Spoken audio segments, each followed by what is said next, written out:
ఈ బోలే బాబా అని చెప్పి మధ్యకాలంలో మీ పేరునే ఉంటారు మీరంతా. ఎవడనైనా ఈ బోలే బాబా అని చెప్పి నేను కూడా అనుకుంటాను. ఈ బోలే బాబా అని ఎవరు వెళ్ళంత అని చెప్పి బోలే బాబా అని ఈ డైరీ విషయంలో చేస్తున్న దుష్ప్రచారం అంతా ఇంత కాదు. అసలు ఈ బోలే బాబా అనేవాడు ఎప్పుడు వచ్చినాడు? ఇది TTD board minutes dated 26th June 2018. అంటే చంద్రబాబు నాయుడు ముఖ్యమంత్రిగా 26th June 2018.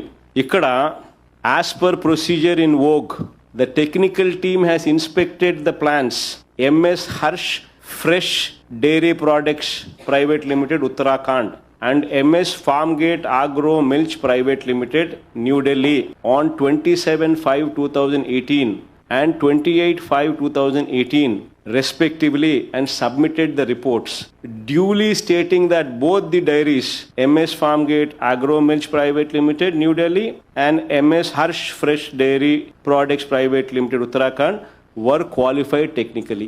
ఎవరి అండి ఇది? బోలే బాబాయ్. ఏ బోలే బాబా తర్వాత ఏ పేరు మార్చి బోలే బాబాయ్ నేమ్ చేంజ్.